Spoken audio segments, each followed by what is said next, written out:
आए मेरे साथ पढ़े, कहता क्या है? कंप्यूट का मतलब कैलकुलेट, कमेंट्स नहीं, you have just to calculate. Compute क्या? रेलिवेंट रेशियोज, किस किस की? To assess which company seems to, number one, give more incentive to its customer to pay on time. आगे ना जाएं, दोबारा कंप्यूट से पढ़ें, बताएं पॉइंट वन में क्या पूछ रहा है।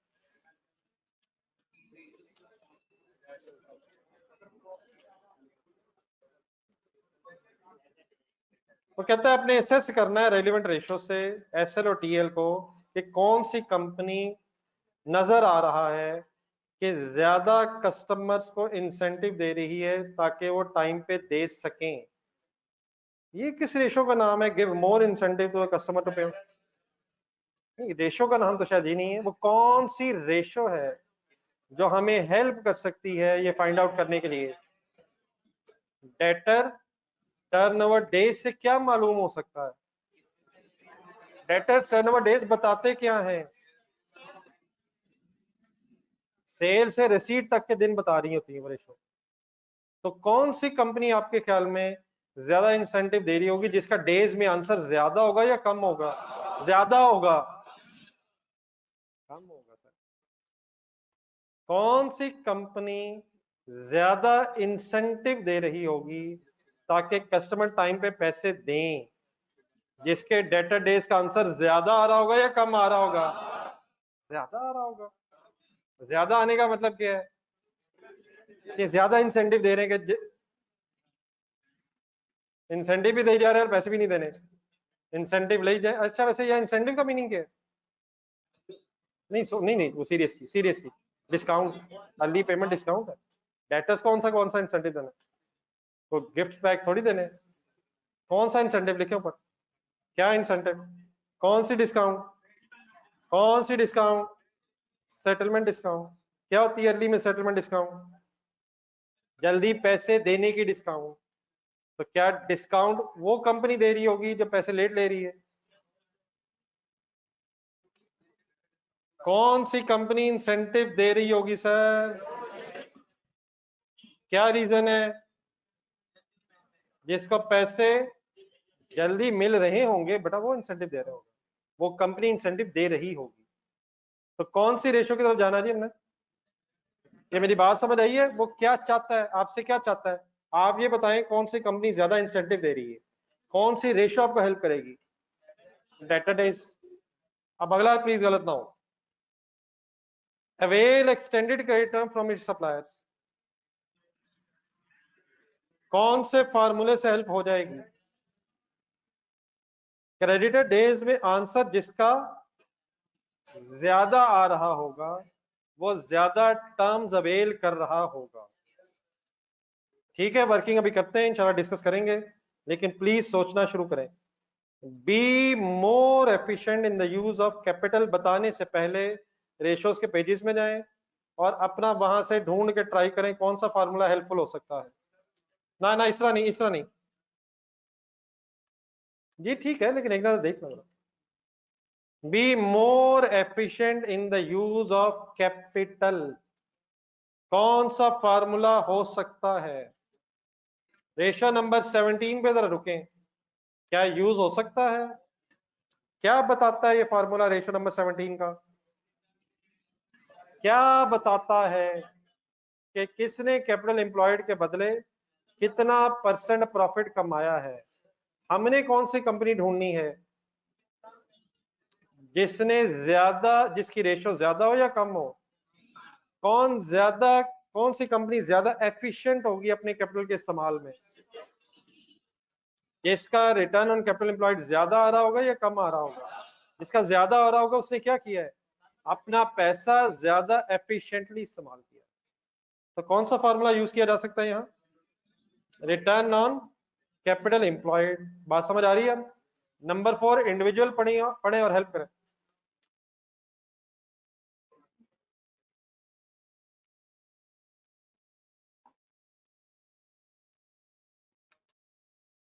सेंटेंस का मीनिंग बताएं। कीप क्या टू क्या? नहीं मतलब इसका मीनिंग भी समझ आया कि नहीं? क्या कम रखा जा रहा है ताकि क्या हासिल हो? ये क्या होता है मार्केट शेयर? मार्केट शेयर ज्यादा चीजें बिकें। मार्केट शेयर, मार्केट में शेयर का मतलब ज्यादा कस्टमर्स आपके पास है, ज्यादा कस्टमर आपके पास है। पहले ये फाइनल करें ये लाइन क्या लिखी हुई। क्या अगर आप सेल प्राइस बढ़ा दें तो क्या वो लोग जो अब महंगी चीज अफोर्ड नहीं कर सकते आपके कस्टमर नहीं रहेंगे? तो आप अपना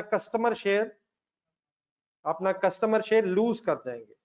लेकिन डेफिनेटली सेल प्राइस बढ़ाने से क्या होता है, जो अफोर्ड कर सकते हैं उन्हीं से ज्यादा ले लेंगे और इंशाल्लाह अपना ओवरऑल प्रॉफिट बढ़ा लेंगे। प्रॉफिट बढ़ाने के दो तरीके होते हैं, हिम्मत की जगह सही तरह। नंबर एक, सेल प्राइस को कम कर दिया जाए और ज्यादा लोगों तक पहुंच जाया जाए। उससे क्या होगा, सेल प्राइस कम करके प्रॉफिट पर यूनिट तो कम हो गया है, लेकिन अगर फॉर एग्जांपल आपकी रीच ज्यादा हो गई है तो ज्यादा यूनिट्स बिकने की वजह से आपका ओवरऑल प्रॉफिट बढ़ जाएगा। दूसरा तरीका क्या है? दूसरा तरीका नहीं, मैं सेल प्राइसेस के एंगल से बात कर रहा हूँ। सेल प्राइस बढ़ा दें और सिर्फ किन पे फोकस कर लें, वो लोग जो महंगी चीजें ले सकते हैं और उनसे और ले लें और उन्हीं से और लेके आप अपना प्रॉफिट बढ़ा लें। दोनों बेस ठीक है। नंबर वन क्या है, नंबर टू क्या है? सेल प्राइस बढ़ा के क्या करें, ज्यादा लोगों को रीच कर लें। आप उन लोगों की रीच में भी आ जाएंगे जो लोग ज्यादा प्राइस नहीं दे सकते, तो जिससे आपका volume of business, volume of sale ज्यादा हो जाएगा, यूनिट्स ऑफ सेल ज्यादा होता है। एंड अदरवाइज कि आप फोकस करें सिर्फ उन कस्टमर्स को जिनकी परचेजिंग पावर ज्यादा है, जो महंगी चीजें खरीद सकते हैं, और उन्हीं को वही चीज हल्की फुल्की पैकिंग की बजाय बेहतरीन पैकिंग में दें और उनको एडवर्टाइज करके बताएं ये वो नहीं थी, ये वो नहीं है जो हम पहले बेच रहे थे, इसको गौर से देखें, ये वो नहीं है। आप इसे फील करके चेक तो करें, इसका फील करके आपको पता चलेगा कि इसके अंदर क्या है। निकलेगा तो वही, लेकिन अगर आपने वही 100 रुपए वाली चीज 200 की ली होगी तो आप भी कहेंगे यार कुछ है तो सही, मुझे समझ नहीं आ रही। ये बर्गर वो नहीं है, ये बर्गर बाबा जी के हाथ का बनाया हुआ है, इसका टेस्ट ही और होगा। देयरफॉर 200 रुपए का बर्गर एक और जीरो के साथ अब बिक जाएगा, एक और जीरो के साथ 2000 का बिक जाएगा। बाबा जी समझ गए होंगे आप, क्या मजा है उनके हाथ का। ये वो नहीं है, ये आम बर्गर मत समझे। एक और गेम चलाएं आप, नौजवानों के एहसास दिलाएं, अगर ये बर्गर खाए बगैर दुनिया से चला गया तो सवाल नंबर एक यही हो जाना। ऐसे समटाइम महसूस होता है कि अगर ये चीज ना हो तो जिंदगी का फायदा क्या है। अभी आपको ये फील हुआ? नेक लोग हैं आप, मैं तो हर नई चीज देखता हूँ और दिल करता हूँ काश ये भी हो, काश ये भी हो। आप चीज तभी लेते हैं जब जरूरत हो। मेरे जैसे लोग क्या करते हैं, जिसकी जरूरत ना भी हो लेकिन बंदा कूल लग रहा हो, तो क्या हर वो चीज होनी चाहिए जिससे कूल लग रहा हो बंदा? सर कूल लगना चाहिए सर, किसका दिल नहीं करता कि वो कूल लगे, लेकिन कूल लगने के लिए समटाइम्स महंगी चीजें ही जे हाथों में पकड़नी चाहिए। मोबाइल हाथ में कौन सा होना चाहिए, जो महंगा हो। अगर खुदा ना खासा ये सस्ता हो गया तो ये नहीं वो होना चाहिए। कौन सा होना चाहिए, जिसको यहाँ लगाया और लोगों को प्राइस नजर आ रही हो, यार ये वो वाला है, और चाहे सिम भी ना हो। ठीक है ना यार, हर वो मोबाइल अच्छा है जिसपे से बादा कटा हो, तो कूल लगता है। इसी में यार, उसमें कुछ होता है इसलिए उसकी प्राइस ज्यादा है। और सर जी सोनू नहीं पता, एच कुछ है सोनू की पता। हर वो चीज इस तरह बेची जा सकती है, उसमें जितना मर्जी प्रॉफिट कमाए। 10,000 की चीज है, एक जीरो और लगा लें, लेकिन किन पे लगा सकते हैं आप, जिनके बारे में नौजवान कन्विंस हो जाए कि ये वो ही है, ये मेरा ख्वाब है। ठीक है सर, आई होप कि मैंने मार्केट शेयर समझा दिए। ये क्या होता है मार्केट शेयर? नहीं कूल नहीं, नहीं ये कूल नहीं है, ये कूल नहीं है। प्राइसेस कम करके कूल नहीं है शायद, ज्यादा लोगों की रीच में। आपकी शायद चीज वो कूल नहीं लग रही है, देयरफॉर आपने क्या किया है, आप चाहते हैं हर बंदे की रीच में आ जाए, मेरे कस्टमर्स बढ़ जाए। अगर कूल चीज हो तो वो महंगी बेची जा सकती है। वो क्यों? क्योंकि जब इंसान कन्विंस हो जाता है ना कि ये चीज मेरा स्टेटस सिंबल है, फिर वो प्राइस नहीं देखता। ऐसे ही है। प्राइस फिर वो नहीं देखता, फिर वो ये देखता कि यार अगर इस चीज के साथ मेरी सेल्फी आ गई ना फेसबुक पे, तो फिर वो ही हो जाएगा जो मैं आज देख के करता हूँ, मैं भी वैसा लगूंगा। आप लोगों को मेरी कोई बात इसलिए समझ नहीं आई होगी क्योंकि आपने कभी एक्सपीरियंस किया ही नहीं है। पॉइंट नंबर 4 पे आ जाए, मुझे ये बता दें ये क्या हो रहा है।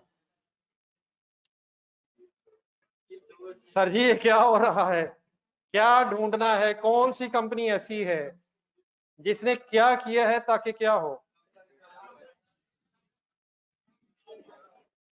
अच्छा इसकी रेशो आपको सही बतानी चाहिए। नो नो, जाए पीछे जाए, पीछे जाए आराम से तसल्ली से। नहीं यार, इन्वेंटरी टर्नओवर से क्या पता चलता है, इन्वेंटरी टर्नओवर से ना ना ना, आप सिर्फ आगे पढ़ रहे हैं। इन्वेंटरी टर्नओवर से वो पता चलेगा मार्केट शेयर में इजाफा हुआ या नहीं। लेकिन क्या बात हो रही है, सेल प्राइस कम करके कुछ हुआ है, ग्रॉस प्रॉफिट रेशो यार, ग्रॉस प्रॉफिट रेशो से पता चल जाएगा कि हमारा हमने सेल प्राइस कम की है या नहीं, उससे क्या पता चल जाएगा। ग्रॉस प्रॉफिट बढ़ा होगा तो पता चल रहा होगा या कम हुआ पता चल रहा होगा। हिम्मत जवानों हिम्मत, जाने दे यार, ग्रॉस प्रॉफिट ज्यादा हुआ होगा। बेटा सेलिंग प्राइस कम हो रही है, gross profit margin market share बताता है।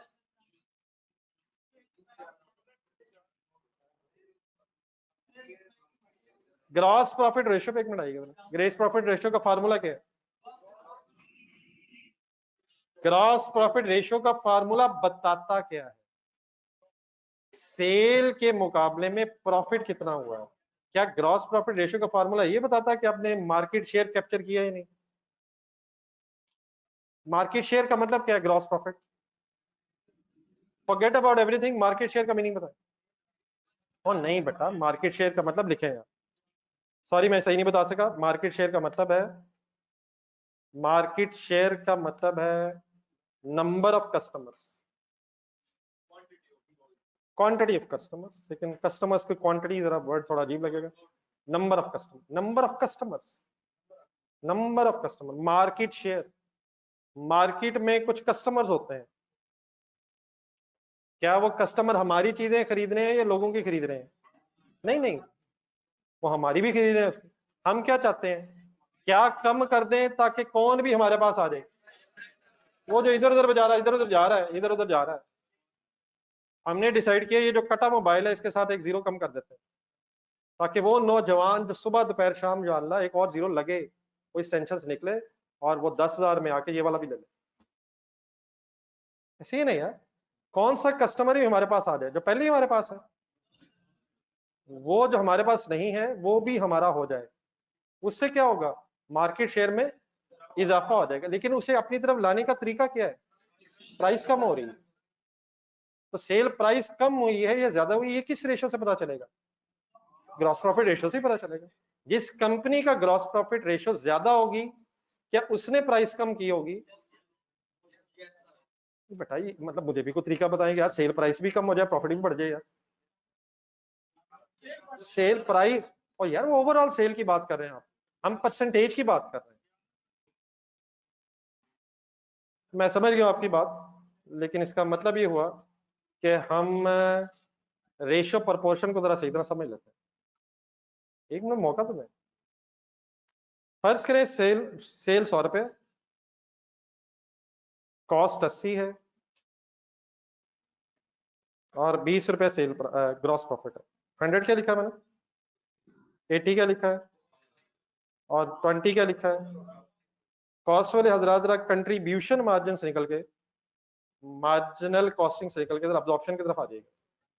ये मैंने रुपीस लिखे हैं, ठीक है प्लीज, और ठीक है सर।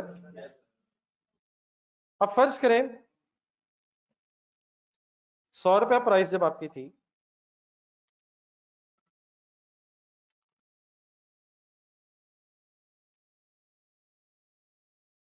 तो आप 1 लाख यूनिट बेच रहे थे। 1 लाख क्या बेच रहे थे आप, और मल्टीप्लाइड बाय 100 अगर किया जाए तो आप 10 मिलियन रुपीस कमा रहे थे, ठीक है प्लीज। और अगर 1 लाख मल्टीप्लाई बाय 20 किया जाए तो आप 20 लाख रुपए कमा रहे थे। और डन है सर, डन है सर। आपने एक कोशिश की कि यार ये जो लाख यूनिट्स हैं इन्हें 1.5 लाख यूनिट्स तक पहुंचा दिया जाए। कैसे? ज्यादा लोगों के पास पहुंचा दिया जाए, ज्यादा लोग इसे खरीद सकें। उसके लिए ये कर लेते हैं सपोज कि 95 पे आप बेचेंगे। क्या कर रहा हूं मैं?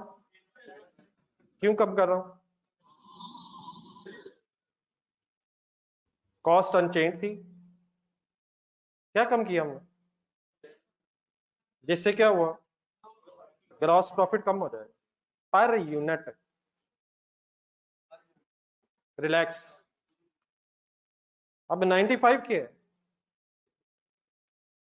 Multiplied by 1.5 lakh units, multiplied by 1.5 lakh units. क्या आंसर आया प्लीज? क्या आंसर आया? 142500000। कंसंट्रेट करें, अभी तक बात खत्म नहीं हुई है। मैंने क्या किया? मैंने सेल प्राइस कम की। क्यों कम की? ताकि सपोज लाख से 1.5 लाख यूनिट बिक जाएं। क्या फायदा हुआ इससे? पर यूनिट से ग्रॉस प्रॉफिट बढ़ गया या कम हो गया? क्या फायदा हुआ? फिर लाख अगर कमा रहे थे, लाख यूनिट अगर बेचे थे, लाख जरा 20 करेंगे तो 20 लाख ग्रॉस प्रॉफिट था। कैलकुलेटर उठाए, अगर 1.5 लाख इंटू 15 करेंगे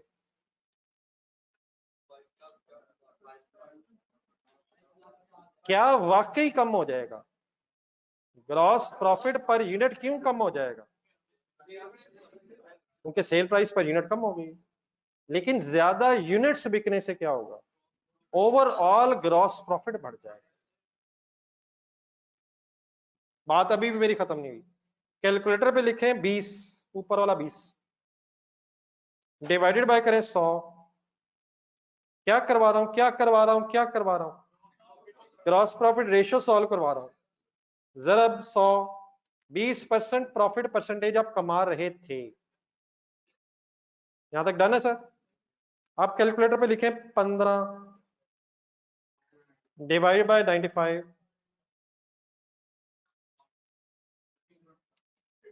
प्लीज 15 डिवाइड बाय 95 इंटू 100। क्या आंसर आया? क्या आंसर आया? प्लीज क्या आंसर आया? क्या आंसर आया? 15.79। क्या ग्रॉस प्रॉफिट परसेंटेज कम हुई? क्या सेल प्राइस कम होने से ग्रॉस प्रॉफिट परसेंटेज कम हुई? ये थी कितनी? ये थी कितनी?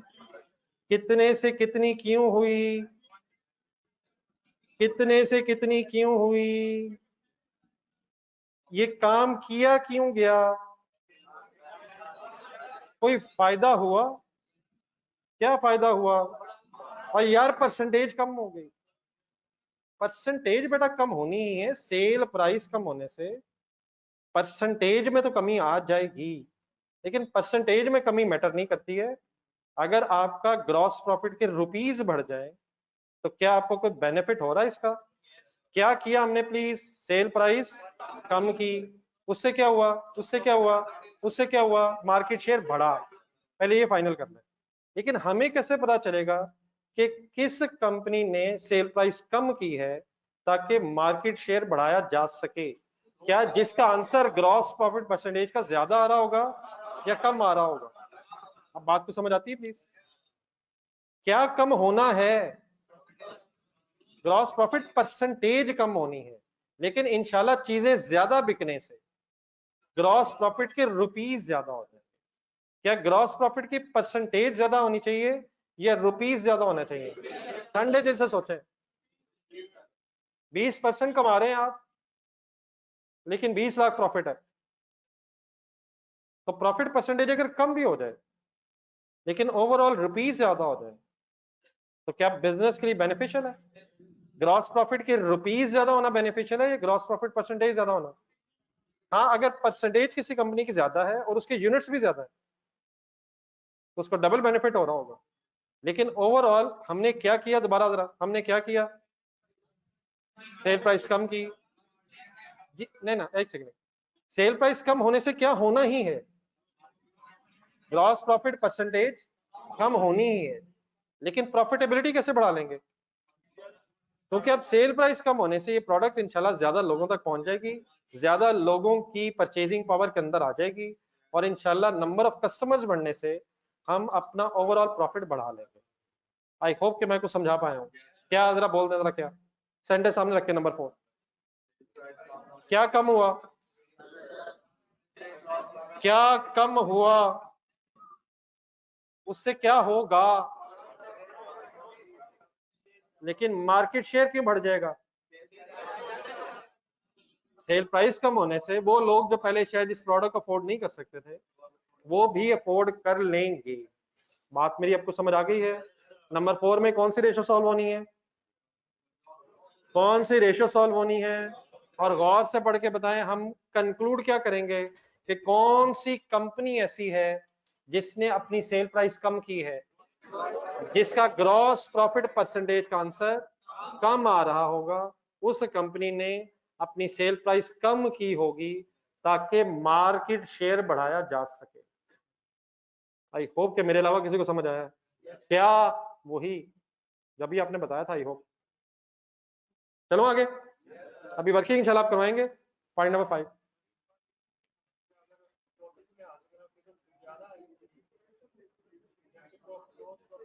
हमने रेशोज कैलकुलेट करके ये जवाब देना है या रुपए कैलकुलेट करके जवाब देना है, तो वो कौन सी रेशो होगी और उसका आंसर क्या होगा, ज्यादा होगा या कम होगा, परसेंटेज का आंसर ज्यादा होगा या कम होगा, लेकिन परसेंटेज का आंसर कम होने से क्या होगा, मार्केट शेयर ज्यादा होने से क्या होगा, प्रॉफिट के रुपीज ज्यादा होंगे। तो हमने रुपीज नहीं बताने, हमने रेलिवेंट रेशियोज कैलकुलेट करनी, ठीक जी। नंबर 5 आप बताना चाहिए आपको, है बेटर लिक्विडिटी पोजीशन, ना करो यार कमाल हो गई है, लिक्विडिटी पोजीशन की तो फार्मूले ही 3 है यार, लिक्विडिटी रेशियो का कोई फार्मूला है, कौन सा कौन सा और कौन सा, तो इसमें कौन कौन से फार्मूले कैलकुलेट किए जा सकते हैं, वर्किंग कैपिटल भी किया जा सकता है, करंट रेशियो भी, और क्विक रेशियो भी, लेकिन ब्रैकेट में लिखना है। नॉर्मली अगर अब क्योंकि एक हर पॉइंट का अपने रेशियो निकालनी है, करंट रेशियो बेटर है, अनलेस सभी सवाल में आएगा मसला, फिर मैं डिस्कस करता हूँ। क्या सिर्फ करंट रेशियो है जो लिक्विडिटी पोजीशन बताती है, कौन सी भी बताती है, अच्छा हमें कैसे पता चलेगा कि किस कंपनी की लिक्विडिटी पोजीशन अच्छी है, इसकी करंट रेशियो ज्यादा होगी उसकी लिक्विडिटी पोजीशन ज्यादा अच्छी होगी। जी नंबर 6 फाइनल होना चाहिए, ढूंढने ढूंढने ढूंढने, मैंने कहा था ढूंढने, return on total assets number 16 ढूंढने, having higher ability to convert its assets into profit, कौन सी रेशियो है, आंसर ज्यादा आएगा जिस कंपनी का वो बेटर एबिलिटी रखती होगी या जिसका कम आएगा, जिसका आंसर ज्यादा होगा उसी की हायर एबिलिटी होगी। नंबर 7 फाइनल देख के,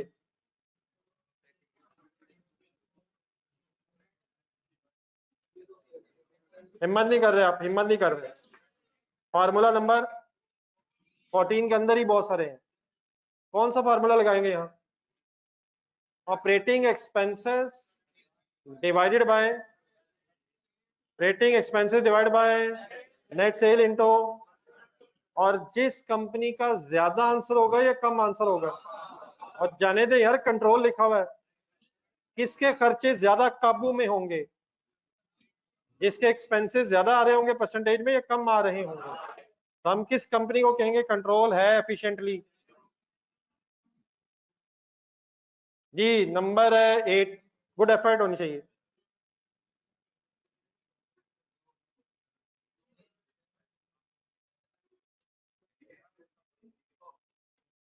having higher ability to raise bank loan in future, हाँ जी, दो हो सकती हैं ऑप्शंस, 19 और 20 देखें जरा। गेयरिंग भी हो सकती है और इंटरेस्ट कवर से भी पता चल जाता है। गेयरिंग रेशो में पता चल जाता है किस कंपनी की एबिलिटी ज्यादा होगी, जिसकी गेयरिंग रेशो हायर होगी या लोअर होगी, लोअर होगी। इंटरेस्ट कवर थोड़ा सा रिवाइज करें।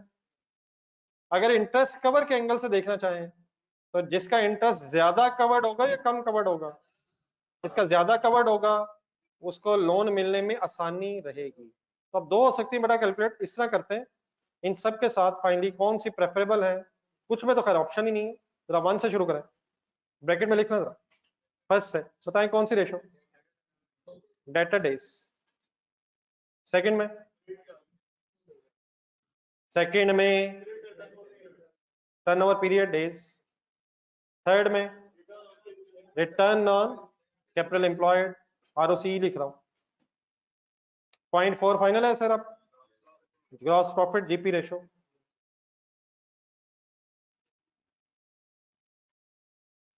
नंबर 6 करंट रेट नहीं, नंबर 5 थी ना वो तो। Number 6 return on total assets. Number 7 operating expense ratio.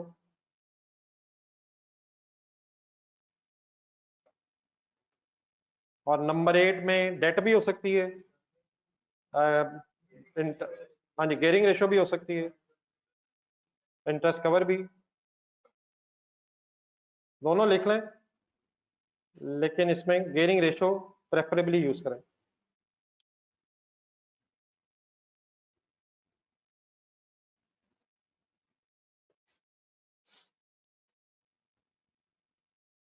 Working अभी स्टार्ट करता हूं, लेकिन जस्ट 1 मिनट मुझे पॉइंट 1 दोबारा देखें।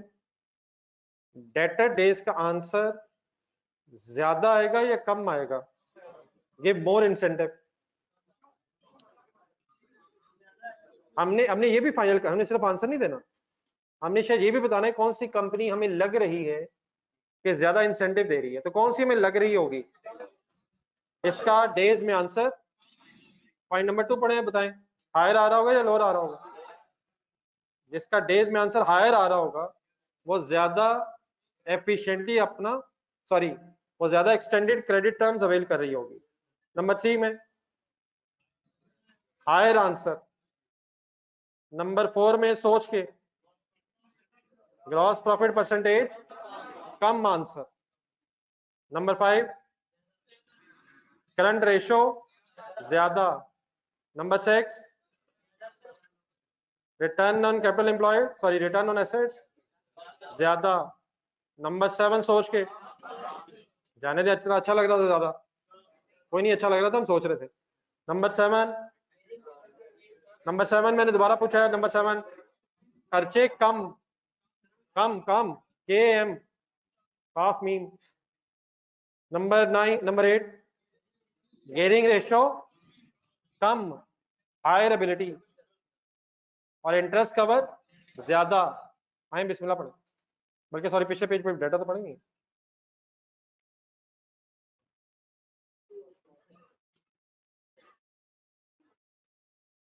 जी फॉलोइंग आर द, आप फुली इन्वॉल्व हैं, आपको पता ही नहीं है, पता है sir. Following are the summarized financial statements of SL and competitor TL for the year ended 31 December 2019। कभी भी अगर नाम पढ़ने मुश्किल हो तो हमेशा ऐसे ही करना जैसे मैंने किया। स्टेटमेंट ऑफ फाइनेंशियल पोजीशन दी हुई किसकी और किसकी, एसएल और टीएल की। लेफ्ट साइड पे एसेट्स दिए हुए हैं और राइट साइड पे इक्विटी एंड लायबिलिटीज लिखी हुई है। लेफ्ट साइड पर एसेट्स पढ़ना है, कोई नई चीज। फिक्स्ड एसेट किसे कहते हैं, नॉन करंट एसेट्स, ठीक है चलो। करंट एसेट्स हेडिंग है और फिर नीचे एक्सप्लेन किया हुआ। इक्विटी एंड लायबिलिटीज में कैपिटल प्लस रिजर्व्स अगर इकट्ठा हो जाए तो अब इक्विटी बन जाती है, अब आपको पता है। बूम का पेज निकालें, पेज 144।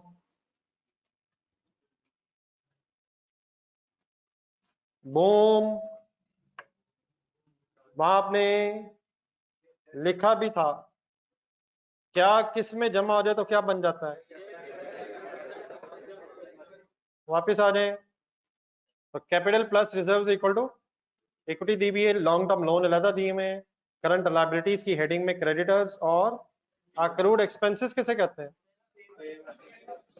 नेक्स्ट पेज पे स्टेटमेंट ऑफ प्रॉफिट लॉस दी हुई है, एसएल और टीएल के sales, cost of sales, gross profit, operating, finance expense और नेट प्रॉफिट की फिगर्स दी हुई हैं। आए फुल इन्वॉल्व रहें, ये गेम संजीदगी से शुरू करके एंड करें।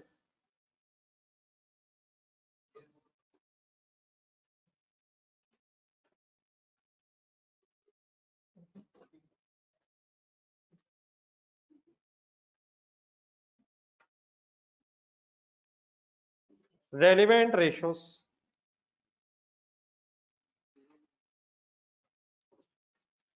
सारी डिस्कशन मेरे साथ, आगे पीछे बिल्कुल नहीं प्लीज।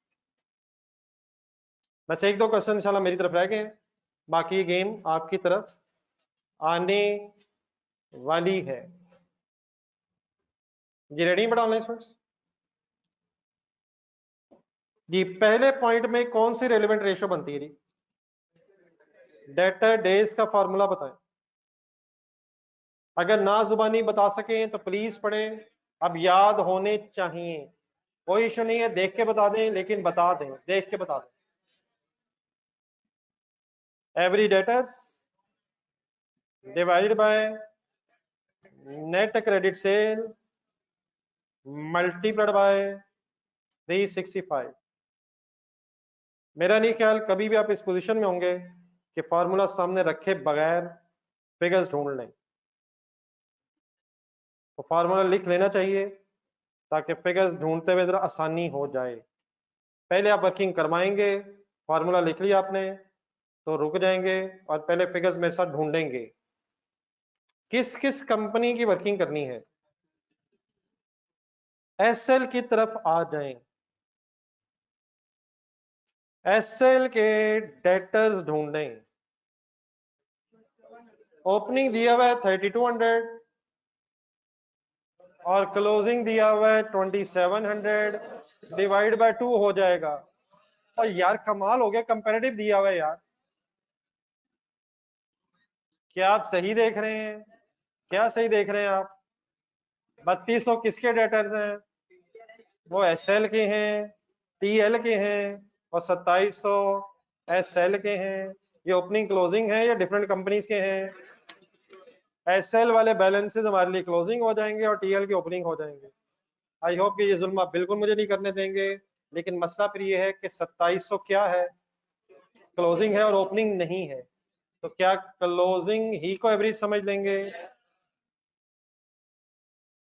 है बात सुने, 2700 डन है सर, 2700 डन है, एवरेज क्यों नहीं कर पा रहे? बोल दें बोल दें बोल दें। कंपैरेटिव नहीं है, कंपैरेटिव ईयर का डाटा नहीं है। नेट सेल्स की फिगर बता दें।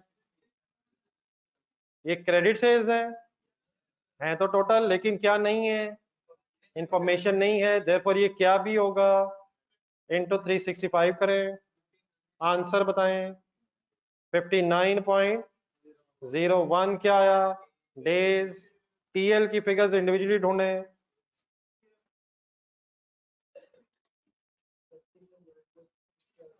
ये ऑनलाइन स्टूडेंट्स प्लीज इन्वॉल्व रहिएगा।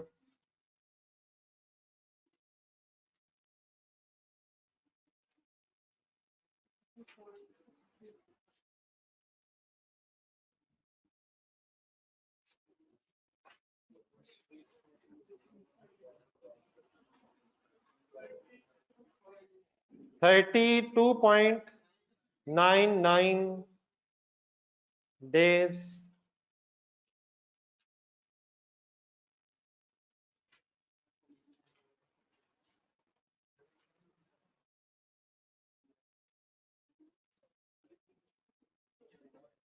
डन है सर, आंसर ठीक है सर, लेकिन ये बात खत्म नहीं है। पॉइंट 1 गौर से पढ़ें और सेंटेंस लिखवाएं। TL is giving more incentive या SL is giving more incentive? और यार SL is giving more incentive क्या हो गया, ज्यादा आंसर आ रहा है। धोखा ना खाएं सर, सेंटेंस बनवाएं। अच्छा ये सेंटेंस वहीं से बनाना है आपने जहां लिखा हुआ अंग्रेजी में, तो मुझे बनवाया जा सकता है, देख के बनवाना। क्या लिखूं? TL is giving more incentive to its customers to pay on time। सही होगा।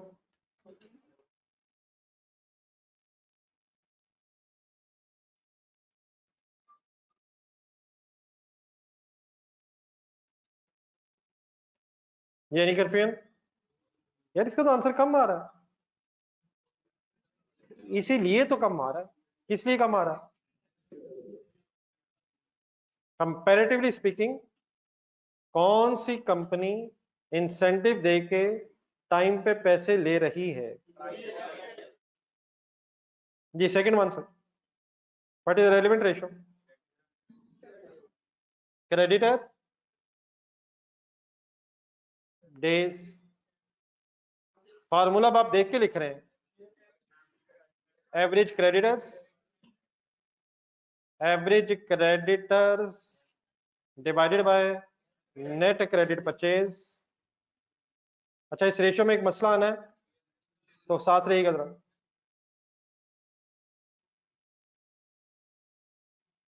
प्लीज एक मसला आना है, सही रिजॉल्व कीजिएगा, मैं साथ रहें। SL करवा दें, TL कीजिएगा।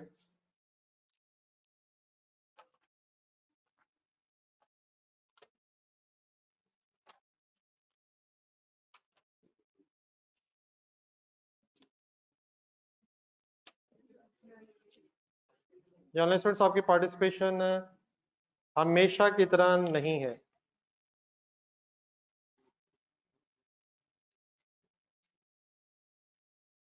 जी सर जी, फिगर जरा लिखवा दें जरा SL की। SL के एवरेज क्रेडिटर्स बनवाएं। 2900 प्लस 4500 डिवाइड बाय 2। एवरेज बहस में क्यों नहीं आएगा जी? 2900 फाइनल है जी, डिवाइडेड बाय, फिर एक प्रॉब्लम है, परचेजेस चाहिए। प्लीज रुक जाए जहां भी हैं। कभी आपने परचेजेस फाइंड आउट की हैं? घर भी की हैं, मेरे साथ भी क्लास में परसों की थी। की बोर्ड में आपने कौन सा लेजर दोबारा बनाया है स्टॉक का? फुल कंसंट्रेट जरा मेरी तरफ देख के जरा बताएं, 4 चीजें स्टॉक के लेजर में किस तरतीब से हैं?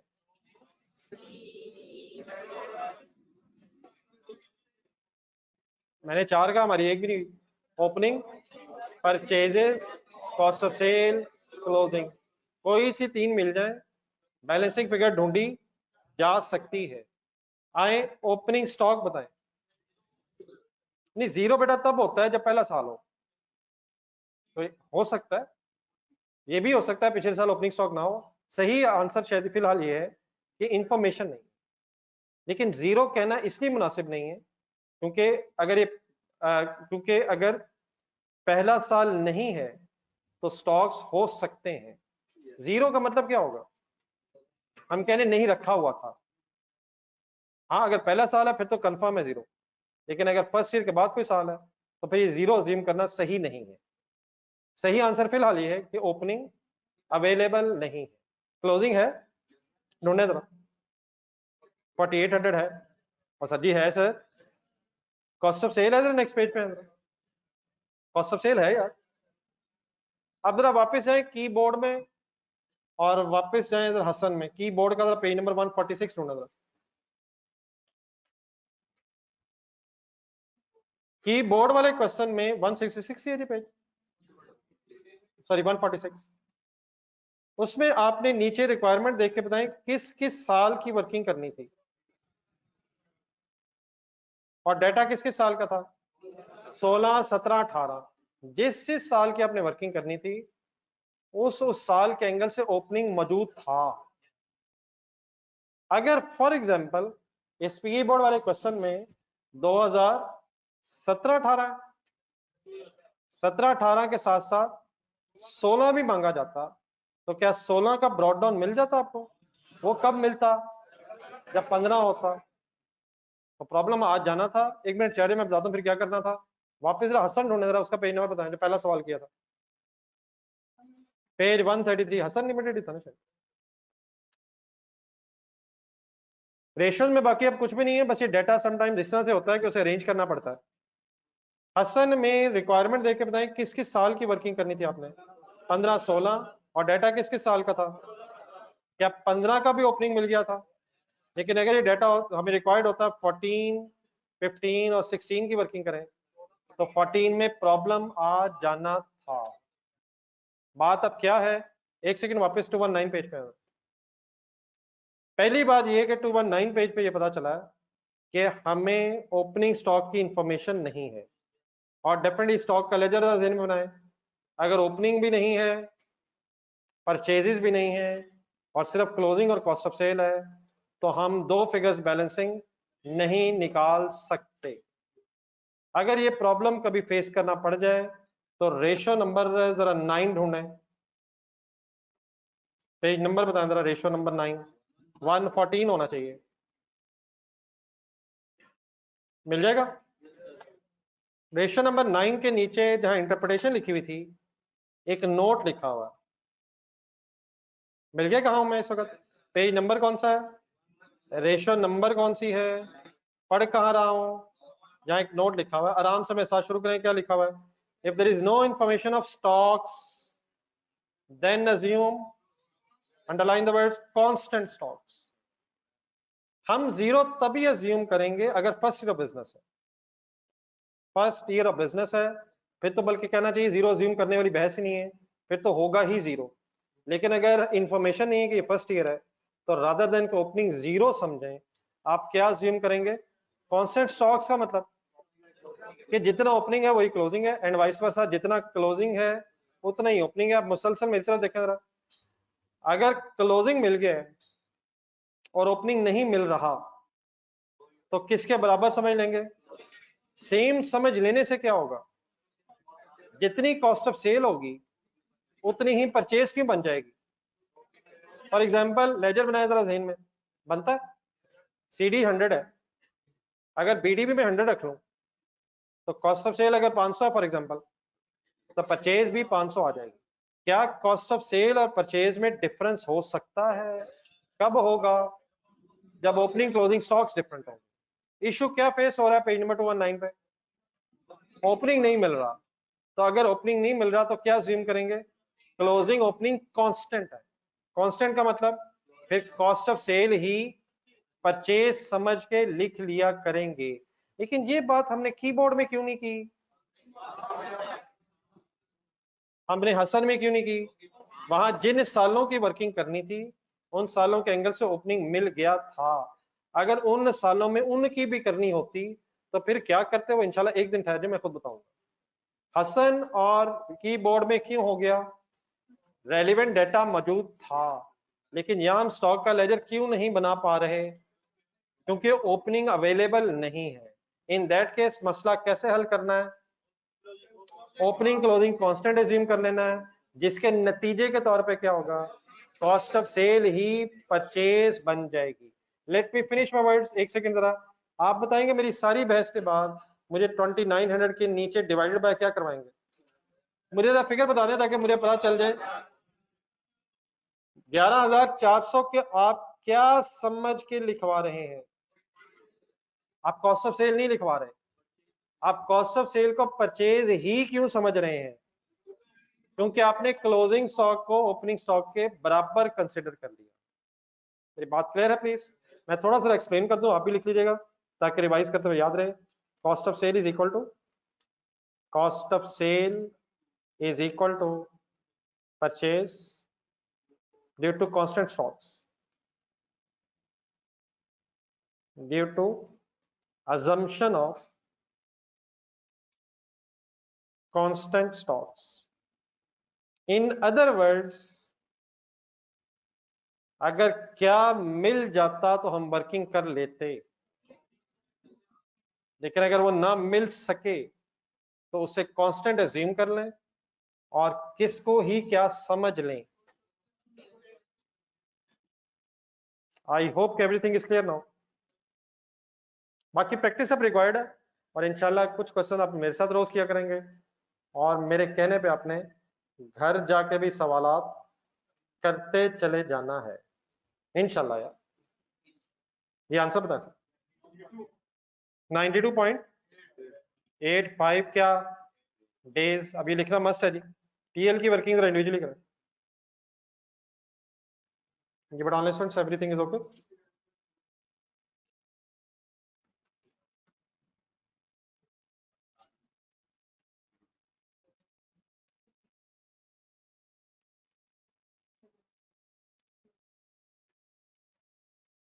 जी फिगर्स हैं 4500 okay, divided by 27,800 multiplied by 365, answer is 59.08। चलेगा सर?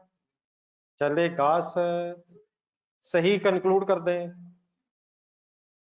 ना करें यार, अब टीएल आ गया।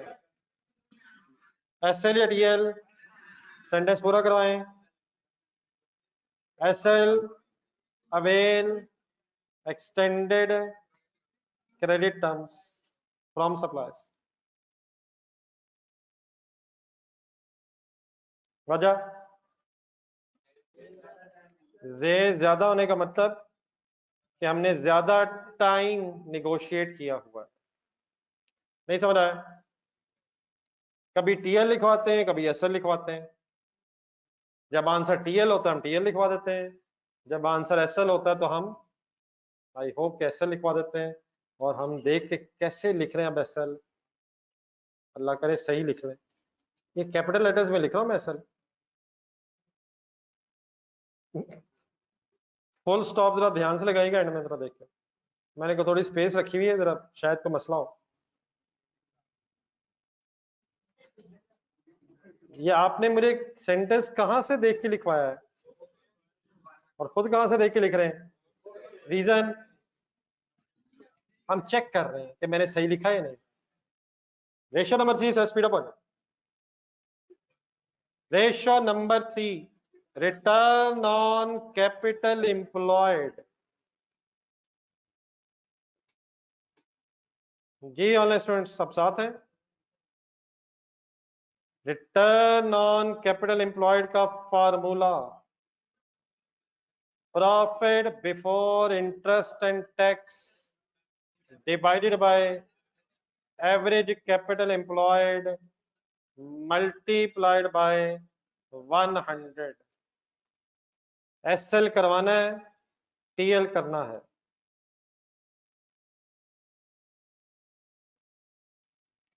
पीबीआईटी किसे लिख दिया मैंने? Profit before interest and tax ढूंढना शुरू करें सर। आज इधर एसएल का डाटा ढूंढे। एसएल का प्रॉफिट बताएं क्या गिवन है? 1550 प्लीज ढूंढ लिया सबने। ये बिफोर टैक्स है या आफ्टर टैक्स है? बिफोर टैक्स है या आफ्टर टैक्स है? टैक्स बताएं। ठीक है, अगर टैक्स नहीं है तो क्या ये बिफोर टैक्स भी है सर? कैसे हो सकता है जो आफ्टर टैक्स है वही बिफोर टैक्स है? क्या गायब है सवाल में? तो ये फाइनली क्या बना? Before tax. लेकिन इसे अभी क्या बनाना है? क्या तरीका है? कैलकुलेटर उठाना है। तरीका नंबर 1 कैलकुलेटर उठाना है। कैलकुलेटर पे लिखना क्या है? 1550 ऑलरेडी बिफोर टैक्स है। क्या करें क्या करें? प्लस या माइनस? अब ब्रैकेट लगी हुई है, वापस जा रहे हैं सर। प्लस करके कितना? क्या आंसर बताया आपने मुझे? हाँ लिख के कीजिएगा। 1550 plus 250 okay please, divided by patience patience patience. अब क्या चाहिए? एवरेज की बहस सवाल में नहीं है। कैपिटल एम्प्लॉयड का फार्मूला मेरी तरफ देख के बोले। एसएल की इक्विटी बताएं, लॉन्ग टर्म लोन बताएं। दोनों का प्लस किया जा सकता है, आ जाएं कर दें। इक्विटी है 8400, लॉन्ग टर्म लोन्स हैं 1900। कैपिटल एम्प्लॉयड इंशाल्लाह सॉल्व हो जाएगा। और मल्टीप्लाइड बाय 100 से आंसर बता दें। अच्छा, ये जब चीजें ये प्लस का साइन दबा कर ब्रैकेट बना लेते हैं हम, तो ये बेटा कंपलसरी नहीं है कि आप कैलकुलेटर पे पूरी पूरी ब्रैकेट बनाएं। इसको काइंडली सिंप्लीफाई करें। ऐसी ब्रैकेट का अगर एक आध वो ब्रैकेट खुली बंद ना सही हुई तो पूरी कैलकुलेशन गलत हो जानी है। मीन्स से 1800 लिखें, हिम्मत मारे। 1800 क्या है? 1800 डिवाइडेड बाय क्या करेंगे? 10,300 और इंटू 100 करेंगे। तो ये कंपलसरी नहीं है कि ब्रैकेट्स भी आप कैलकुलेटर में बनाएं। मैं आपके सामने इसलिए ब्रैकेट में अंदर लिख रहा होता हूँ ताकि आप फिगर सही ढूंढ सकें कहाँ कहाँ से आइए, रादर देन प्लस करने के। कोई आंसर बता दे लास्ट लाइन में सर। Anybody last line? 17.48% या टाइम्स वाई 100 से मल्टीप्लाई हो रहा है। टीएल की फिगर्स ढूंढे, खामोशी से ढूंढे, दूसरे डिस्टर्ब हो रहे हैं। 2100 plus 20 plus 1600 sorry plus 600 9450 plus 4600 multiplied by 100 19.22। जिनके आंसर्स आ गए हैं गौर से लाइन नंबर 3 पढ़ें और इंग्लिश में सेंटेंस फाइनल करें। टीएल या एसएल? ऐसे बारी बनती भी अब टीएल की थी, एक दफा टीएल था, एक दफा एसएल है। Why TL? जाने थे बारी। Why TL, why TL, why TL. TL की परसेंटेज ज्यादा है। कोई सेंटेंस बोले जी kindly. TL is more efficient in use of capital.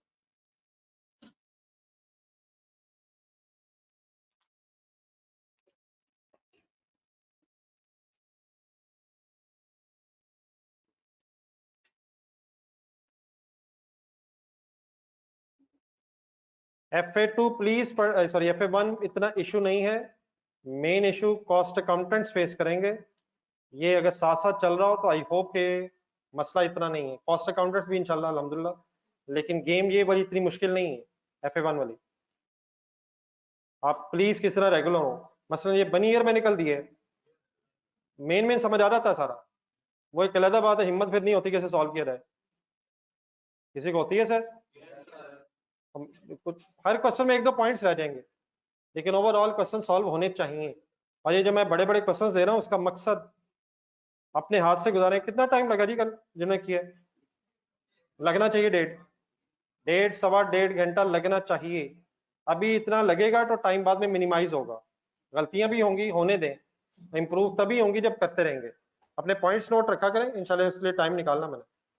ठीक है प्लीज? ठीक है सर। ये बनी ईयर कहां से बीच में अचानक आया? हु इज बनी year? Who is, what is बनी ईयर? हमारी ना किताबों में है ना रजिस्टर में है। ये किससे बातें होती हवा में? सवाल में वापस आ जाए।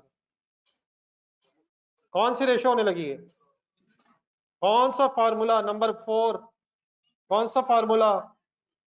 क्या ढूंढना चाहते हैं आप? अच्छा ये इंडिविजुअली करें यार, इसमें मेरे ख्याल काफी बहस होगी।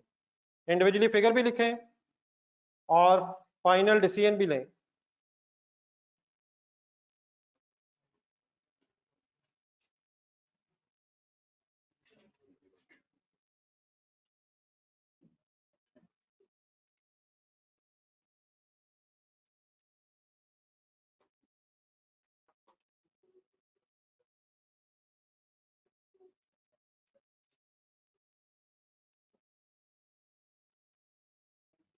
ये ऑनलाइन स्टूडेंट्स कर लिया, आप भी कोई कंक्लूड करें।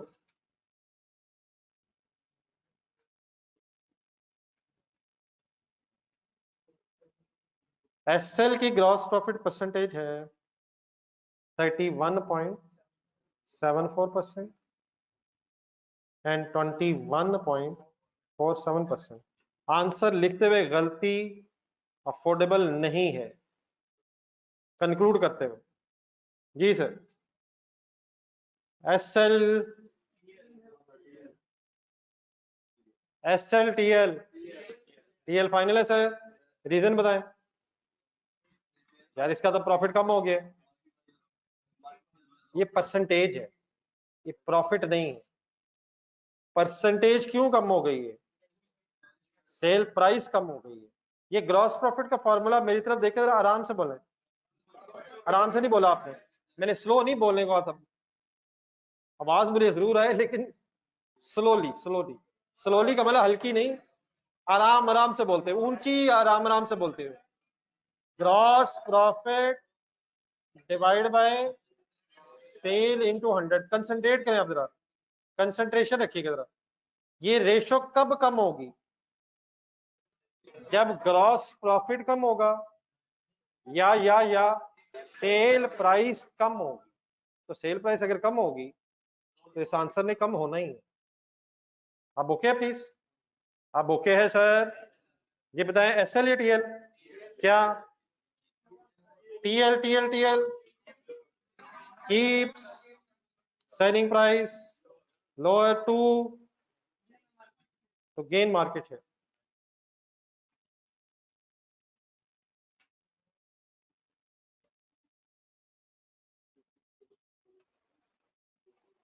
क्या इसकी सेल्स कम हो जाएंगी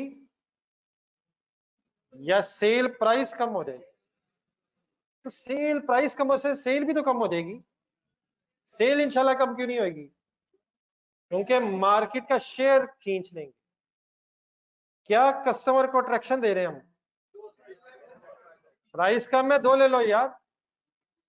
ऐसे ही होता ना भैया, by one get one free, सस्ता कर दिया, दो दो ले लो, हालांकि जरूरत एक की भी नहीं है, लेकिन वही नहीं, पड़ोसी के लिए नहीं, अपने ही लारियों में रखने के लिए। एंड में वो चीजें जो बड़े शौक से किसी जमाने में ली होती हैं, वो कहाँ नजर आती हैं? अपनी अलमारी में नजर आती हैं। जिन शर्ट्स को बड़े शौक से लिया होता है, कुछ अर्से बाद नजर आता है यार ये कैसी शर्ट मैंने ली हुई है। और जब वो ली होती है उस वक्त शॉप पे, क्योंकि बहुत ज्यादा लाइटिंग हुई होती है, तो वो शर्ट वहां बहुत ज्यादा चमकदार महसूस होती है। जैसे ही वो शर्ट घर पहुंचती है, घर में उतनी लाइटें होती नहीं है, वो शर्ट अचानक ऐसे लगती है क्या फैसला किया मैंने।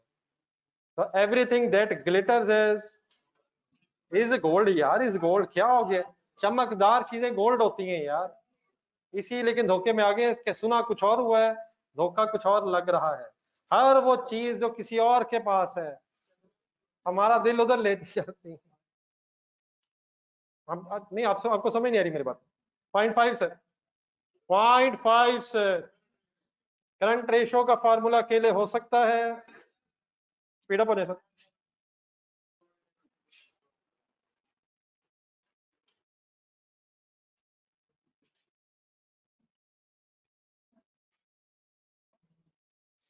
ये current assets divided by current liabilities into 100 भी है जी। अच्छा, इसमें बेटा एक इशू आना है, आपने सॉल्व करवाना था। करंट एसेट्स एसएल के हैं 8700 डिवाइडेड बाय 3800। अच्छा, टोटल हुआ है जी प्लीज। आंसर है 2.2929। TL 11,100 divided by 4850। Answer 2.29 times. Conclude करें जी। हाँ जी, both are equal, both are equal लग रही हैं। क्या उसने मांगा, क्या बता जरा बोलिए। कौन सी कंपनी अपनी लिक्विडिटी पोजीशन को ज्यादा, किसकी लिक्विडिटी पोजीशन बेहतर है जी? बताइए किसकी बेहतर है? बोथ है सेम लिक्विडिटी पोजीशन। लेकिन बेटा यहाँ पे ना, यहाँ तक इकट्ठे हो जरा। एक शायद काम फिर अब ये भी हो सकता है, इसका आंसर क्योंकि सेम आ रहा है, तो हम कोई और भी लिक्विडिटी रेशो जरा देख के बताएं कौन सी और। तो एक सेकंड जरा, कोई रेशो वैसे एग्जाम में शायद कंपलसरी नहीं है जो मैं बता रहा हूँ। फॉर एग्जाम्पल आपने कोई रेशो कैलकुलेट की है, उसका आंसर सेम आ गया, तो आपने ठीक है कंक्लूड कर दी है। लेकिन just for the sake of revision, और फिर आपसे मैंने पूछना भी है कि अब क्यों फर्क पड़ा। पहले नहीं था, अब क्यों हो गए? तो जरा एक छोटी सी चीज रिवाइज हो जाएगी। जरा जरा क्विक रेशियो यहाँ सॉल्व करेंगे। क्विक रेशियो का फॉर्मूला क्या है? Current assets minus inventory divided by current liabilities. ये भी कैलकुलेट करें जरा। 8700 माइनस क्या 4800 डिवाइडेड बाय क्या 3800।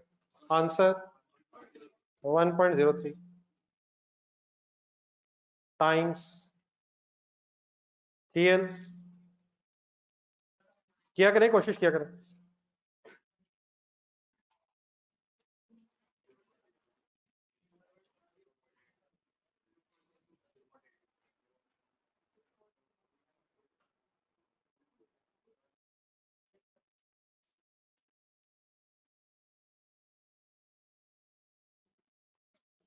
जी फिगर सॉल्व करना जरा। ये मिनिमम है कि फॉर्मूला हमें याद हो जाए। और what is the way to memorise the formula? नहीं, इसको नहीं, उस तरह से मुश्किल है। इसका तरीका ये क्वेश्चन किया जाए, क्वेश्चन करते हुए फॉर्मूला लिखा जाए, फिगर्स ढूंढी जाए, फिर ना याद आए फिर ट्राई किया जाए, वरना रैंडमली डाटा डाटा इसको इन सॉरी फॉर्मूलाज का रट्टा लगाना मेरा ख्याल ऐसे बोरिंग सा भी हो जाएगा। What is the only way? बार बार आए, बार बार जाएं, फॉर्मूला लिखें, लिख लिख के याद करें, क्वेश्चन सॉल्व करें, वरना डेफिनेटली बोरिंग सा हो जाएगा बगैर फिगर्स के साथ। तो कोशिश हम करेंगे, साथ एक एक क्वेश्चन घर के लिए भी इंशाल्लाह रखें, आहिस्ता आहिस्ता इंप्रूव होना चाहिए। जी इकट्ठे यहाँ तक। अब जब करंट रेशियो कैलकुलेट हुई तो कंक्लूजन क्या थी? लेकिन करंट एसेट्स में से क्या निकाला? तो फिर क्या पता चला कि कौन सी कंपनी की रेशियो बेहतर हो गई? तो असल में स्टॉक निकालने से क्या हुआ, शायद हमारे पास क्विक एसेट से कंपैरिजन हो गया। तो ये कंपल्सरी जो मैंने आपसे कहा है, ये सबको पता है कि क्यों फर्क पड़ा है, क्या निकला है, तो क्या हुआ है। तो शायद एसएल का सॉरी टीएल के करंट एसेट्स में स्टॉक का पोर्शन ज्यादा था, इसलिए उसकी रेशो करंट एसेट्स में जब हम कंपैरिजन कर रहे थे तो बराबर आ रही थी। लेकिन जैसे स्टॉक निकला तो उसकी करंट क्विक रेशो में सिमिलरिटी नहीं है। ज्यादा बेहतर किसकी है फिर?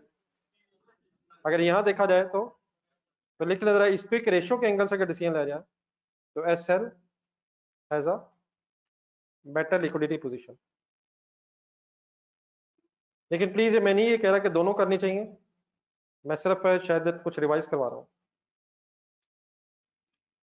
कौन सी रेशो क्या कह रही है, कौन सी रेशो क्या कह रही है, ऐसे क्यों हो रहा है?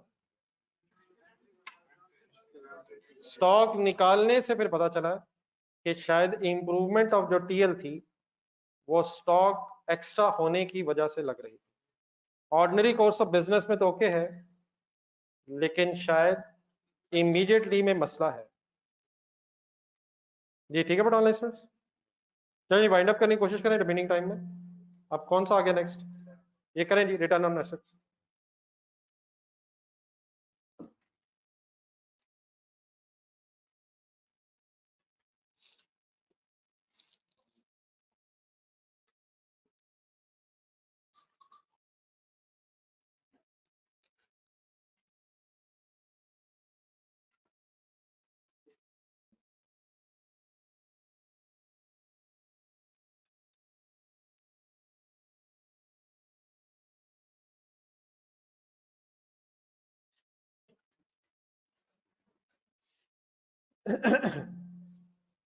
रिटर्न ऑन एसेट्स का formula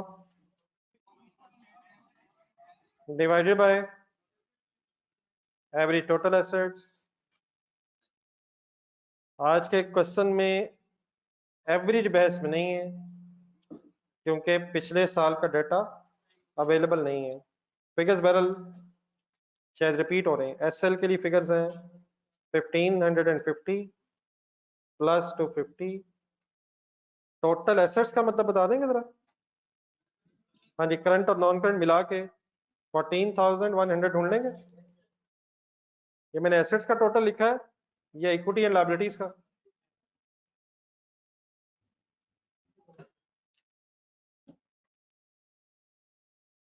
ji online students please involve है। टीएल की figures are 2100 plus 600 divided by 18,900।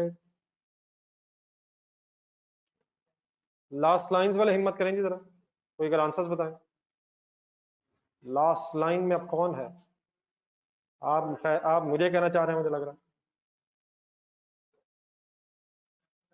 12 point SL बता रहे हैं, 12.77, 14.29। सेंटेंस बेटा पढ़ के बताएं, एसएल या TL? SL has higher ability to convert assets in to convert profit into assets. TL SL लिखवाएं sentence. TL has higher ability to convert its assets into profit। इस सेंटेंस का वैसे मीनिंग क्या है? Higher ability to convert its assets into profit।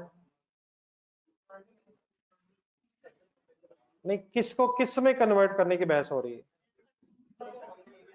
तो क्या assets को ज्यादा प्रॉफिट में कन्वर्ट होना चाहिए? जितना हो सके कम एसेट्स, ज्यादा से ज्यादा profits.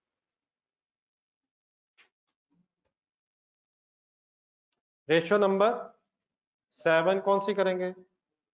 Operating expenses ratio. Operating expenses ratio, कर दे हिम्मत जरा।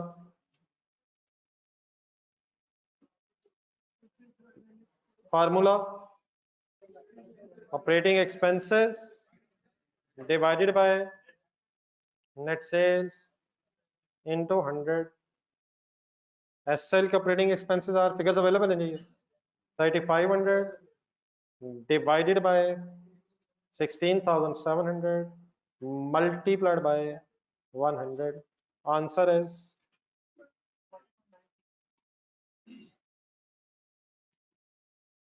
TL 4900 divided by 35,000, 35,400 into 100 is equal to 13.84%। Conclude sir, किसका अपने खर्चों पे कंट्रोल ज्यादा है? नहीं, मैं ये बार बार मैंने एम्फेसाइज इसलिए की है कि शायद सोचे बगैर अगर मतलब डेप्थ में सोचे बगैर अगर करेंगे तो गलती हो सकती है। किसका अपने एक्सपेंसेस पे इफेक्टिव कंट्रोल है? जिसके खर्चे कम होंगे। तो टीएल इज या BL is? TL is, sentence लिखवाएं, TL has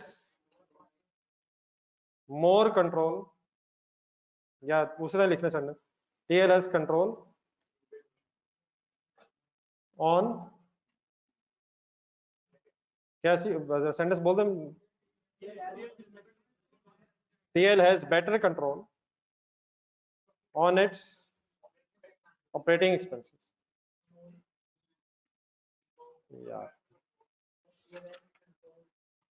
TL has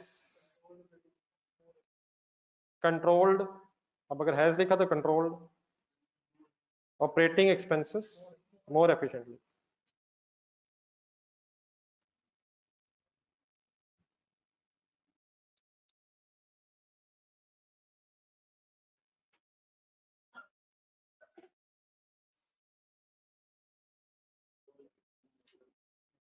wind up करें सर। रेशियो नंबर 8 में क्या करेंगे? गेयरिंग निकाल दें। अच्छा, गेयरिंग में जाए जरा नंबर 19 में, गेयरिंग में कौन सी निकालेंगे? बी कौन सी? कैपिटल एम्प्लॉयड वाली, बेस में कैपिटल एम्प्लॉयड वाली। करें जी वाइंड अप इंडिविजुअली।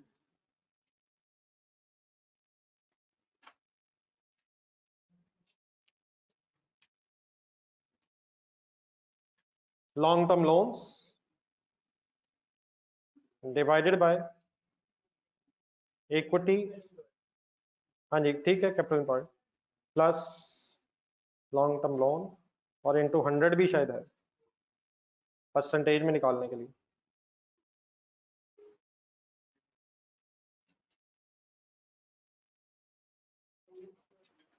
उन्नीस सौ डिवाइड बाय, हाँ जी ठीक है, 8400 प्लस 1900।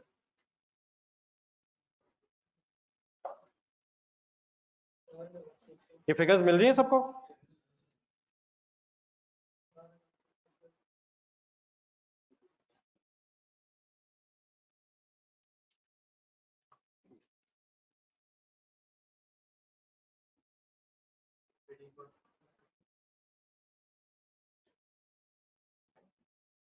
Ji 18.45 and 32.74। ये कंक्लूड करें वाई